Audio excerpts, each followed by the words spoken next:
Welcome to Screen Summary. My name is Peter, and today we're recapping Scream 6, 2023. Before we start, don't forget to like, subscribe, and hit the notification bell for more videos like this. The movie opens in New York City. A woman named Laura Crane, a film studies professor specializing in slasher films, is waiting at a bar for her date, Reggie.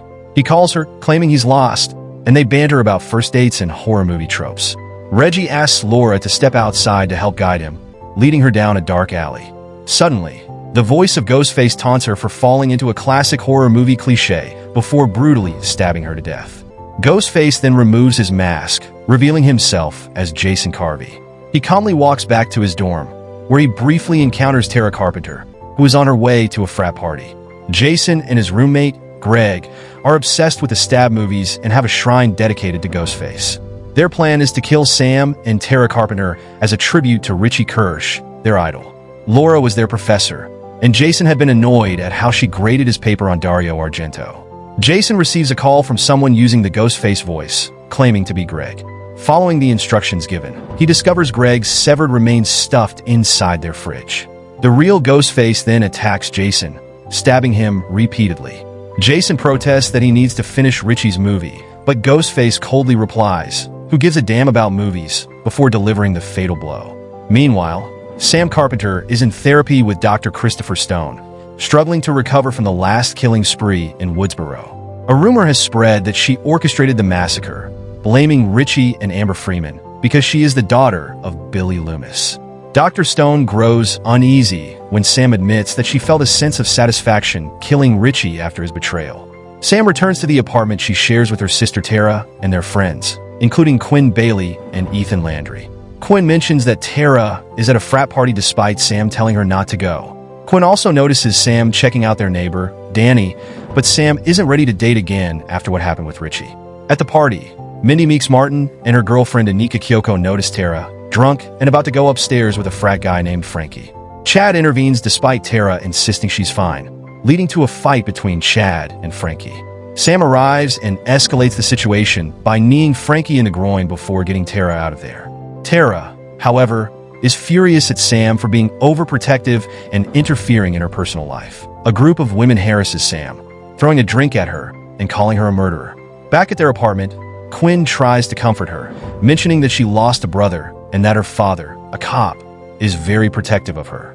Chad comforts Tara, and a romantic spark seems to form between them. Meanwhile, Sam secretly hooks up with Danny, revealing they have been seeing each other for months. However, she keeps it a secret from her sister and friends, fearing their judgment after everything that has happened.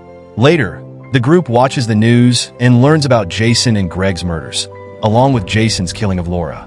Realizing Ghostface is back, Sam insists they need to leave, but Tara refuses. Mindy and Chad also find the situation suspicious, knowing that Ghostface never stops with just one attack.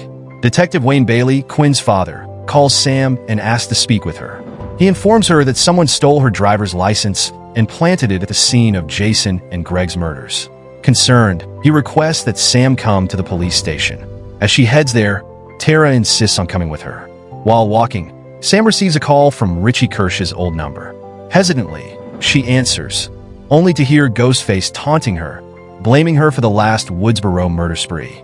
Suddenly, Ghostface emerges and lunges at Tara. Sam manages to push him off, and the sisters sprint into a nearby bodega. Ghostface follows them inside and kills 2 customers. The store's manager grabs a shotgun and tries to stop him, but Ghostface gets the upper hand, stabbing him before turning the weapon against him and shooting him dead. The killer stalks Sam and Tara through the aisles, but they manage to topple a shelf onto him and escape just as the police arrive. By the time authorities storm the store, Ghostface has already fled out the back, leaving his mask behind. At the police station, Bailey informs Sam and Tara that the FBI is now involved. They soon meet Special Agent Kirby Reed, a Ghostface survivor from the 2011 Woodsboro killings. Kirby and Sam recognize each other from high school, and she expresses sympathy for their shared trauma. As the sisters leave the station, they are swarmed by reporters, including Gail Weathers. Sam and Tara have grown to resent Gail after she broke her promise and wrote a book about Richie and Amber's killing spree. In it, she portrayed Sam as unstable and a born killer. Sam attempts to punch Gail, but Gail dodges, having learned her lesson from Sidney Prescott. However, Tara catches her off guard with a sucker punch. Gail tries to explain herself, mentioning that Sydney is staying out of this ordeal to protect her husband and kids. Sam cuts deep, questioning how Gail would feel if the roles were reversed.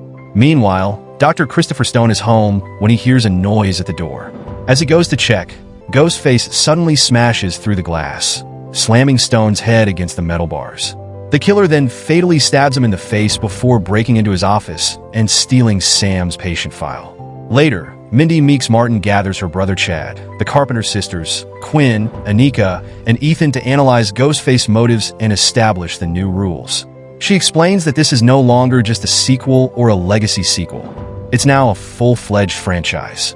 The stakes are higher, the body count will be bigger, and even the survivors of the last Woodsboro killings are suspects. She also warns that, much like James Bond, Tony Stark, or Luke Skywalker, even being a main character doesn't guarantee survival. Meanwhile, Bailey discusses the case with Kirby. He reveals that the mask left behind at Dr. Stone's murder scene belonged to Roman Bridger, Sydney's half-brother, and the only Ghostface to work alone. The group analyzes the connections between the previous 9 Ghostface killers. Kirby recalls facing Sydney's cousin, Jill Roberts, and her partner, Charlie Walker, while other Ghostface killers include Stu Macker, Nancy Loomis, and her partner, Mickey Altieri. Back at the apartment, the group watches the news, which reveals Dr. Stone's murder. A video posted by the obnoxious girls from the previous night has gone viral, making Sam the prime suspect.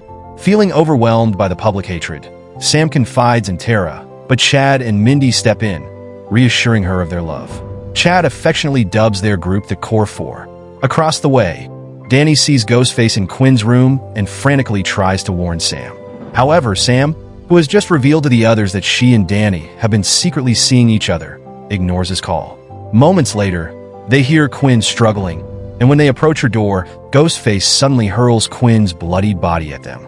Tara and Chad run out while Ghostface attacks Sam, Mindy, and Anika. He stabs Mindy in the shoulder and severely wounds Anika in the gut. Just as Ghostface closes in, Sam smashes him with a knife block, buying them enough time to retreat. Realizing their friends are still upstairs, Tara and Chad rush back. Meanwhile, Sam, Mindy, and Anika barricade themselves in Quinn's bedroom, where Danny spots them from his apartment. He quickly sets up a ladder between their windows for them to escape. Sam makes it across first, followed by Mindy. Anika, weak from her injuries, struggles to climb. Just as she's about to make it over, Ghostface bursts in and violently shakes the ladder. Sam desperately tries to grab Anika's hand, but Ghostface tilts the ladder, sending Anika plummeting onto a dumpster below. She dies instantly. Mindy breaks down in grief over her girlfriend's death. The police arrive, and Detective Bailey is devastated by Quinn's murder, vowing revenge against the killer. Sam and Tara offer their condolences before they are met by Kirby and Gail. Meanwhile, Chad and Mindy grow suspicious of Ethan, who was nowhere to be found during the attack. Though Ethan insists he has an alibi, they remain wary. Gail leads the group to a location Jason and Greg had rented, an abandoned movie theater that they had transformed into a Ghostface museum. The exhibit contains masks, cloaks, and weapons used by previous killers, along with memorabilia from their crimes. Kirby finds the knife Charlie used to stab her, while Sam is drawn to Billy Loomis's mask and robe, preserved in a glass case. Mindy and Kirby bond over their shared love of horror movies, but the sight of the shrine is too much for Tara, who leaves, unwilling to be part of the Ghostface legacy. Sam later confesses to Gail that she fears her presence in Tara's life has only made things worse. Determined to catch Ghostface, the group devises a plan to trace his call. When Ghostface calls Sam again from Richie's phone, Kirby tracks it to an apartment building. Realizing the target is Gail, Sam and Tara steal Bailey's police vehicle and rush to her location. Meanwhile, Gail receives a call from Ghostface while she's with her boyfriend. Ghostface taunts her, noting that this is the first time they've spoken directly. Gail confidently tells the killer they will die like all the others, but he cruelly mocks her over Dewey's death. He then brutally kills her boyfriend and throws his body through a glass door. Gail puts up a fight, shooting through the door at Ghostface, but he still manages to slash her. She briefly gains the upper hand, knocking him out by throwing him onto a glass table.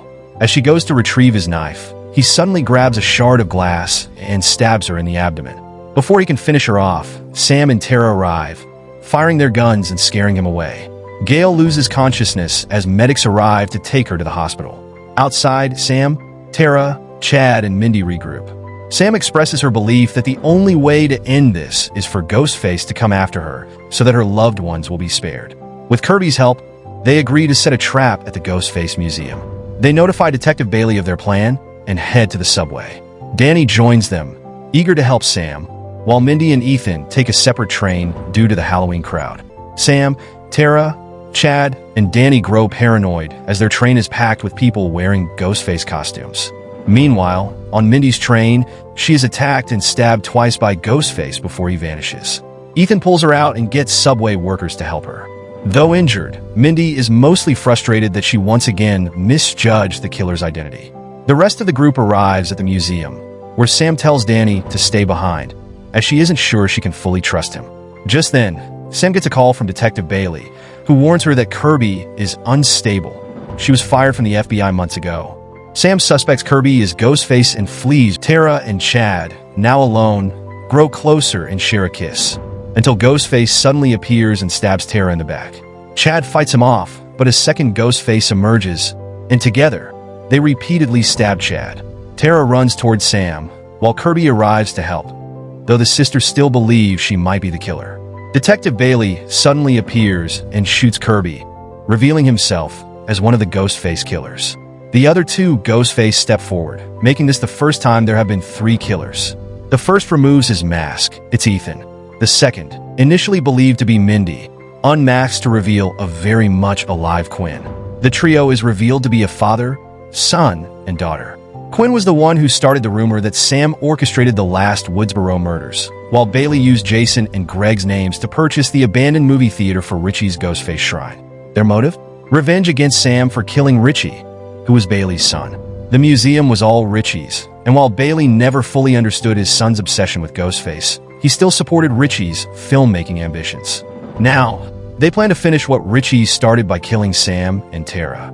However, Sam turns the tables, taunting them by calling Richie a pathetic man-child. This enrages Quinn, giving Tara the opening to strike her. Sam stabs Ethan before fleeing with Tara. The sisters make their way to the balcony, but Ethan lashes out, causing Tara to dangle over the edge while Quinn corners Sam. Tara urges Sam to let her go. With a moment of trust between them, Sam hands Tara the knife before releasing her grip. Tara plummets, but not helplessly. She drives the knife into Ethan's mouth and twists it, killing him. Meanwhile, Sam taunts Quinn over losing yet another psycho brother. Furious, Quinn charges at her, only to be shot in the head. Bailey, now enraged at losing both of his children, prepares to attack Sam, but she is out of bullets. The two charge at each other, tumbling over the balcony. When Bailey wakes up, he hears Sam's voice, but distorted through a Ghostface voice modulator. She has him cornered and proceeds to stab him repeatedly. Before delivering the final blow, she tells him that while her father was a killer, she is better than him. But since he dared to mess with her family, she ensures his end by stabbing him through the eye. Sam and Tara reconcile over their strained relationship, only to be interrupted when a barely alive Ethan makes a final attempt to attack. However, Kirby finishes him off by crushing him with the very same TV that Sydney used to kill Stu Macker. Danny arrives with a group of officers, and the survivors receive medical attention. Tara mourns Chad, believing him to be dead, until he is wheeled out, badly injured but alive. She kisses him again, and he reassures her that they are still the core 4. Mindy arrives, wounded but conscious. Though annoyed that she missed the killer's dramatic motive monologue, she is satisfied that she was actually right about the culprits this time. As they prepare to leave, Sam opens her bag, revealing that she has taken her father's Ghostface mask. She hesitates for a moment before ultimately dropping it in the street. With that, she and Tara walk away. If you enjoyed this recap, don't forget to like, subscribe, and hit the notification bell so you never miss a breakdown of your favorite movies. Thanks for watching Screen Summary, and I'll see you in the next video.